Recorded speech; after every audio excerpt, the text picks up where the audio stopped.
কুঞ্জন। এই তো উত্তম পদ সর্বপাপ হর, হরি পরায়ণ যথা রহে নিরন্তর, প্রায়শ্চিত্ত শত যত্ন করিয়া করায়, গোবিন্দ বিমুখ জন পবিত্র না হয়। মনে করেন আমি সবই করি, বাড়িতে যাগ যজ্ঞ পূজা পার্বণ, হ্যাঁ, দান ধ্যান সবই করি, কিন্তু গোবিন্দের নাম করি না, গোবিন্দকে অত ভালোবাসি না, হ্যাঁ, তাতে কিন্তু লাভ হবে না। দান ধ্যান যাগ যজ্ঞ তোমরা যেইটাই করো, গোবিন্দকে ভালোবাসতে হবে। আগে গোবিন্দের কাজ আগে করতে হবে। বাড়িতে যদি কোনো শুভ কর্ম করা হয়, মনে করো একটা ছেলের বিবাহ দেব, মেয়ের বিয়ে দেব, তাহলে বাড়িতে আগে গোবিন্দের সেবা দিতে হবে, বৈষ্ণব সেবা দিতে হবে, এটা সবার আগে করে নিতে হবে। তারপরে তোমার এদিকে কি কি কাজ করো করতে থাকো। আর যদি সবাই সবকিছু করতেছে, গোবিন্দ আমার বাকি রয়ে গেল, এটা ভুল হবে। সব গোবিন্দ, আমাদের কিছু নাই, হ্যাঁ, যার জন্য ওরা আগে। এগুলো জিনিস সবসময়ের মধ্যে ব্রেনটে রাখতে হবে, এই ধ্যানটা থাকতে হবে সবার মধ্যে। আর গোবিন্দকে যে রূপে ভালোবাসবে, গোবিন্দ বুঝবে, যেমন করে ভালোবাসবে তোমার সেই ভালোবাসাটাই গোবিন্দ গ্রহণ করবে। গীতাতে বলছে যে পত্রং পুষ্পং ফলং ত্রয়ং জমে ভক্তা প্রচস্যতি। ভগবান বলছে কোন ভক্ত যদি ভক্তি সহকারে আমাকে ফল, পত্র, পুষ্প, জল ভক্তি সহকারে দান করে, সেই ভক্তের উপহার দত্ত আমি গ্রহণ করে থাকি, কিন্তু ভক্তি সহকারে দিতে হবে, যে এইটাই দাও। যদি কিছু না থাকে দেওয়ার মতন, আমার তো মানুষ আছে যে গোবিন্দকে যে কি দিয়ে সেবা দিবি, তার ঘরে কিছু নাই, হ্যাঁ, তখন কি দিবি? একটা গ্লাসের মধ্যে এক গ্লাস জল নিয়ে একটা তুলসী পত্র দিয়ে তাকে ভক্তি সহকারে নিবেদন করতে হবে।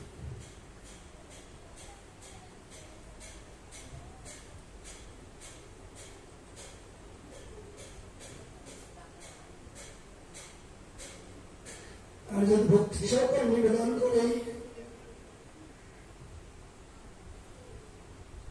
ভগবান তার সেইটা অবস্থা ভগবান মনের আনন্দে গ্রহণ করে নেয়।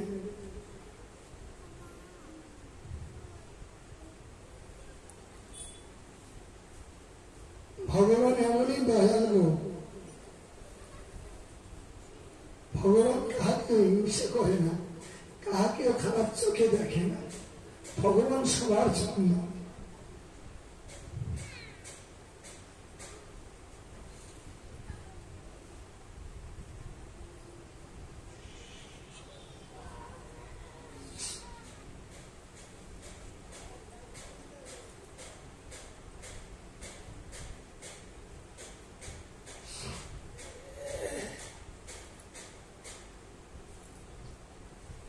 এরকম এক বিনুহীন কাঙ্গাল ভক্ত প্রতিদিন যা পায় তাই ঠাকুরকে দেয়। কোনদিন এমন হয়ে যায় এই দেওয়ার মতো কিছু নাই, এই শুধু জলটাই দিতে পারে। তোমার এই ভক্ত কি করছে? ঠাকুরকে দিয়ে ঠাকুরের চরণ করে কান্না করছে, হে দয়াল, তোমাকে দেওয়ার মতো আমার কিছু নাই। তাই ঠাকুরকে কেঁদে কেঁদে বলছি, ঠাকুর আমার কি আছে, আমি কি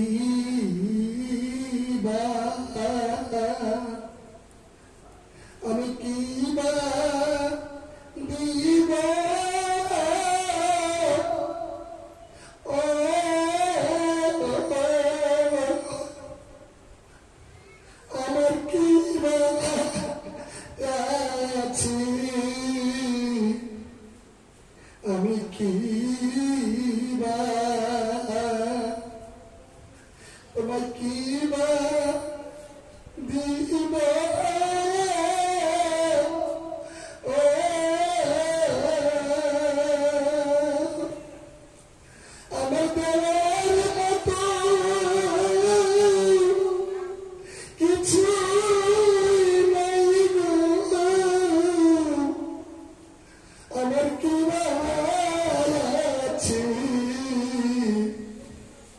আমি কি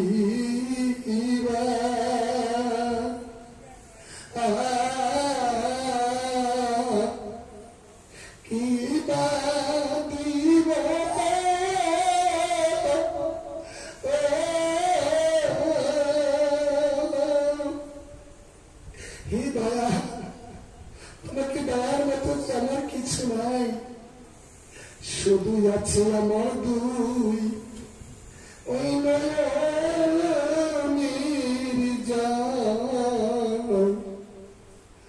আমার শুধু আছে দুই ওই নয়নের জল। আর দেওয়ার মতো আমার কিছু নাই গো, আমার শুধু আছে দুই নয়নের জল। আমার দেওয়ার মতো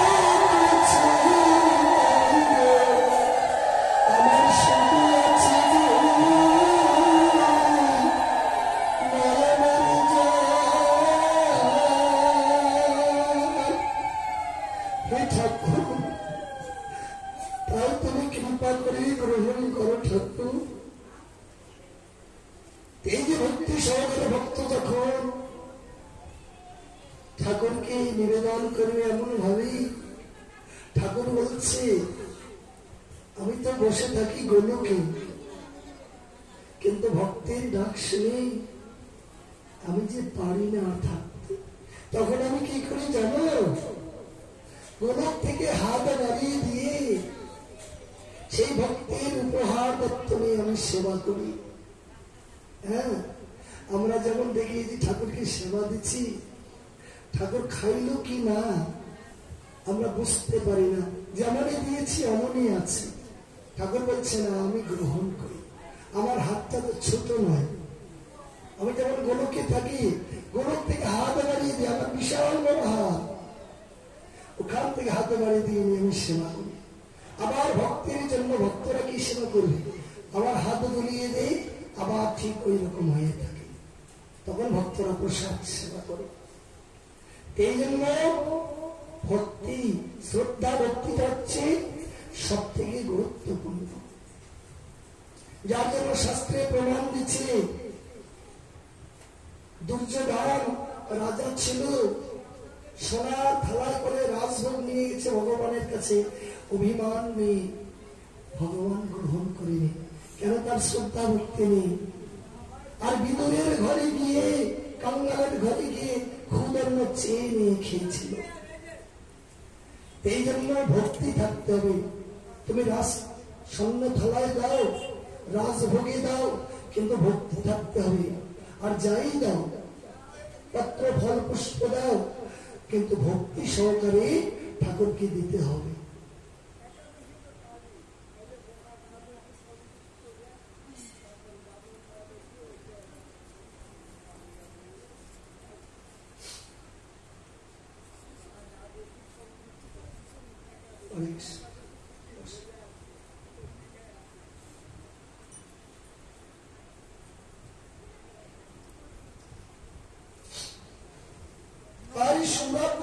শুদ্ধ যেন নহে গঙ্গা নীরে, শ্রীহরি বিমুখ জন উল্লে নাহি তরে।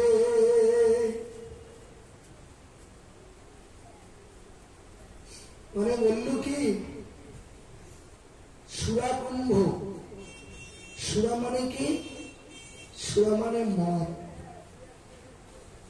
তাই মদ যদি একটা ভাণ্ডের মধ্যে রাখা যায়, ওটার একটা গন্ধ আছে, কিন্তু যদি ধোয়া হয় জল দিয়ে, তবু গন্ধটা যায় না। তত্ত্ব বলছে সুরাকুণ্ড ধরলেও পবিত্র হয় না, গন্ধ যায় না।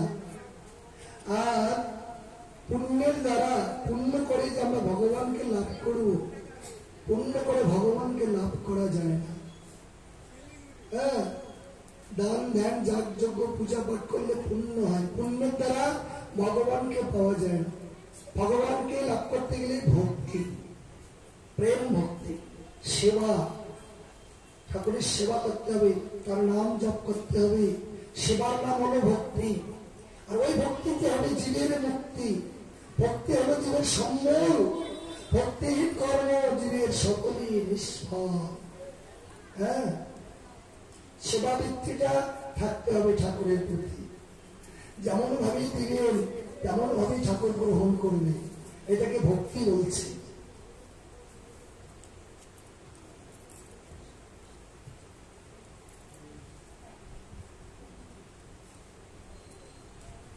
অনুরাগের চিত্ত ধরে শ্রীহরি চরণে, স্বপনে নয় তার জম দর্শনে। অনুরাগ,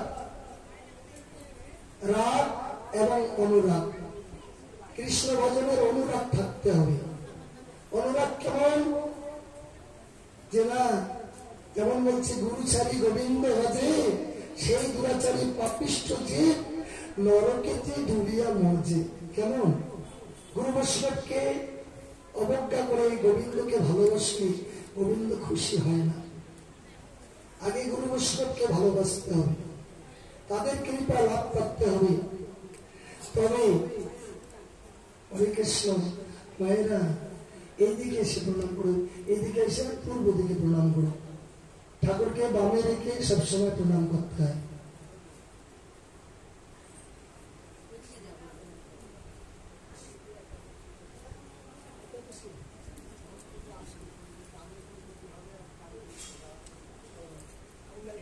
একাদশের কথা তো বললাম।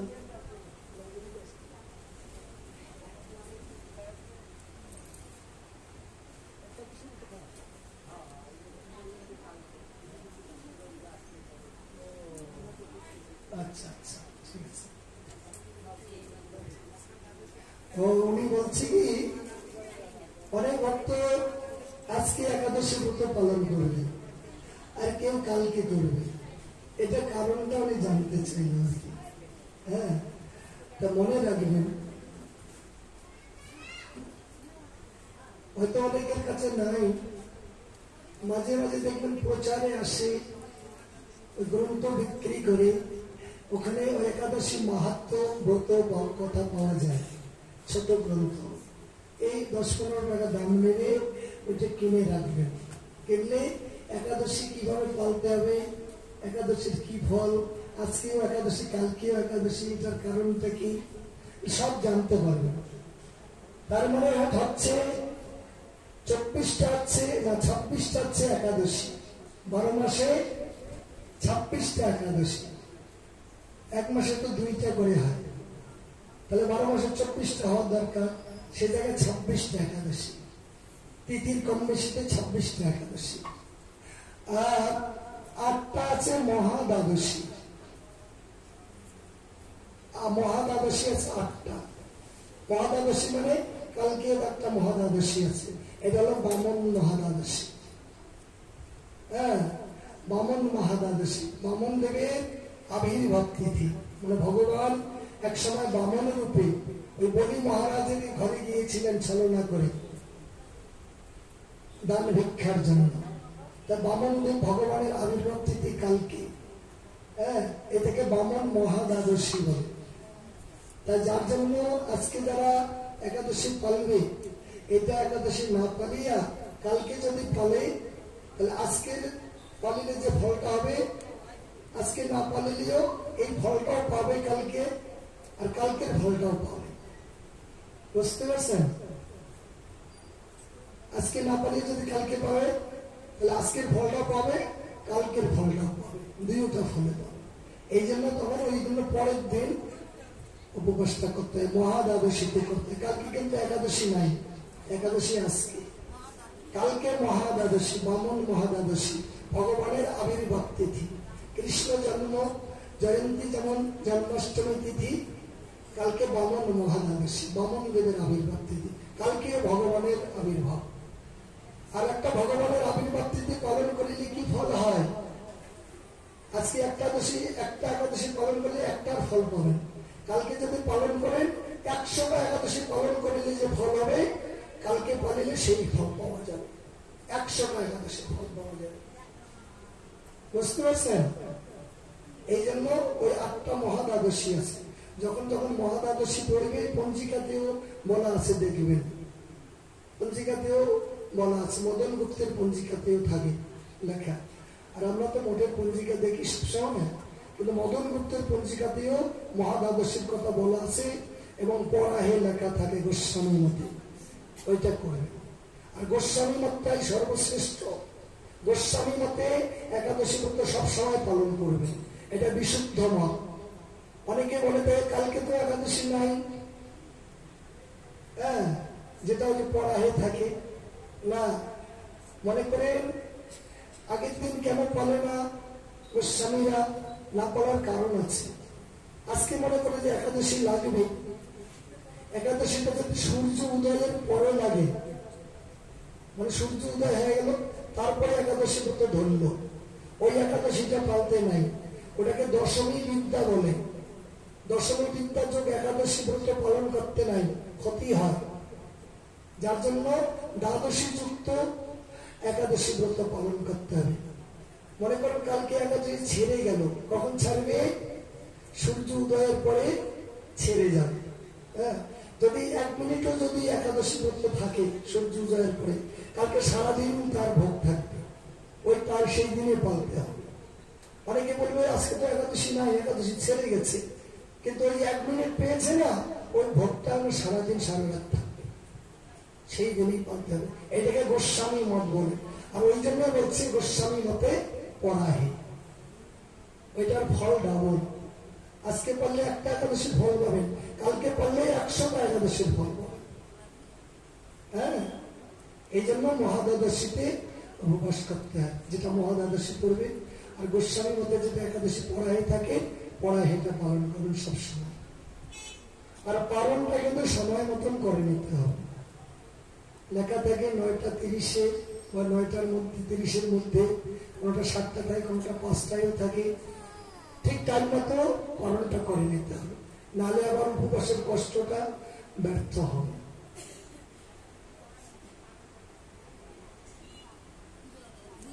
আর শাস্ত্রে বলছে কষ্টের নাম কিন্তু সুখ। ভাগবতে বলছে কষ্টের নাম হচ্ছে সুখ। যদি একটু কষ্ট করি তাহলে পরজন্মে আমার সুখ হবে, শান্তি হবে, আনন্দ হবে। হ্যাঁ, ভগবানের জন্য কষ্ট করলে এটা কোনোদিন ব্যর্থ হবে না। আমরা ভগবানের কাছে চলে যেতে পারবো, ওখানে নিত্য সুখ লাভ করব। আর জন্ম হবে না, জরাবেদী ভোগ করতে হবে না, সংসারের জ্বালা যন্ত্রণা ভোগ করতে হবে না, মৃত্যুবরণ করতে হবে না। ওখানে জন্ম নাই, মৃত্যু নাই, কোনো জরাবেদী নেই, দুঃখ কষ্ট নাই, ওখানে আনন্দ আর আনন্দ। ওইটাকে নিত্য আনন্দ বলছে, নিত্য সুখ। এটা সংসারটা তো দুঃখালয়, এটা দুঃখের বাড়ি। এখানে কোনো সুখ নাই, শান্তি নাই, আনন্দ নাই। এখানে যত দুঃখ কষ্ট জ্বালা যন্ত্রণা, জন্ম মৃত্যু, একে জরা বেদিয়ে ভরা। জন্ম মৃত্যু জরা যে সংসারেতে আছে ভরা, তাই বলে আছে কিবা সার। এখানে সার বস্তু একমাত্র ভগবান। এই জন্য সবাইকে বুঝে নিতে হবে।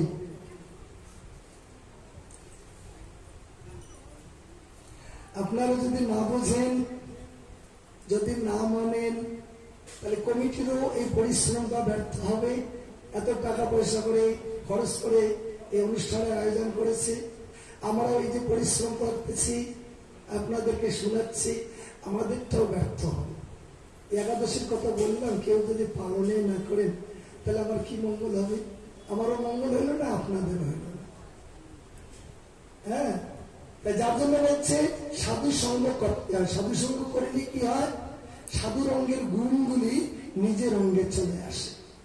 যেমন একাদশীর কথা বললাম, এখন যদি যারা পালন না তারা যদি ব্রতটা পালন করেন, তাহলে আমার গুণটা তোমার কাছে চলে গেল। হ্যাঁ, এই যে সাধুর অঙ্গের গুণটা তোমার কাছে চলে গেল।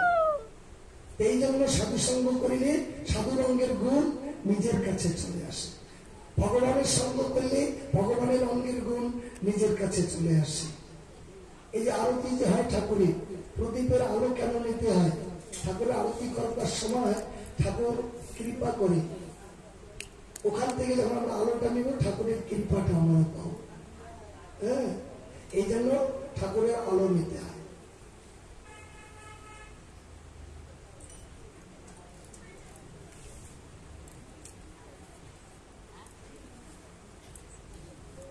তাই যে যার অনুরাগে চিত্তে ধারণ করবে ভগবানকে, সবসময় ঠাকুরের নাম সহকারে ভক্তি সহকারে জপ তপ করবে, এটা অনুরাগ। রাগ এবং অনুরাগ থাকতে হবে। তাহলে যখন এই অনুরাগে নাম জপ করবে, ভগবান তার কাছে বন্দী হয়ে থাকবে। আর স্বপ্নে সে যমকে কোনোদিন দর্শন করবে না। তাই বলছি, কহিব তোমারে পুরা ইতিহাস পুরাতন, যমদূত বিষ্ণুদূত সংবাদ কথা। এবার একটি পুরাণ ইতিহাসের কথা বলছি। কান্নকুব্জ দেশে এক আছিল ব্রাহ্মণে, দাসীপতি দুষ্টাচার অজামিল নামে। পরপীড়া করিয়া হরয়ে পরধান, কপট কৈতব করি ভান্ডে সর্বজন। নানা পাপ কর্ম করি পুষে সুতদার, সর্বলোকে পীড়য়ে পাতকি দুরাচার। ৮৮ বৎসর তার গেল এই মনে, মরণ সময় আসি দিল দর্শনে। দাসীর উদরে পুত্র হইল ১০ জন, কনিষ্ঠ পুত্রের নাম থইল নারায়ণ। কান্নকুব্জ দেশে এক ব্রাহ্মণ ছিল। সেই ব্রাহ্মণের নাম হচ্ছে অজামিল ব্রাহ্মণ। তার মানে ব্রাহ্মণের যেটা কর্তব্য, ব্রাহ্মণের কাজ কি? ছোট থেকে জন্ম হওয়ার পর থেকেই নিরামিষ খেতে হয়, শুদ্ধ আহার করতে হয়। কেন বলেন তো? তারা হচ্ছে পুরোহিত মানে তারা জগতের হিত করবে, সবার মঙ্গল করবে। তাই উনি যদি নিরামিষ আহার না করে, উনি কারোই মঙ্গল করতে পারবে না। এই জন্য ওনাকে ছোট থেকে নিরামিষ খেতে হবে। কিন্তু অজামিল ব্রাহ্মণ উনি নিরামিষ খেতেন না। ব্রাহ্মণের কর্তব্য প্রতিদিন পূজা পাঠ করতে হবে, বেদ অধ্যয়ন করতে হবে, সৎ কথা বলতে হবে, মানুষকে সৎ উপদেশ দিতে হবে, হ্যাঁ, ধর্ম পরায়ণ হতে হবে। কিন্তু অজামিল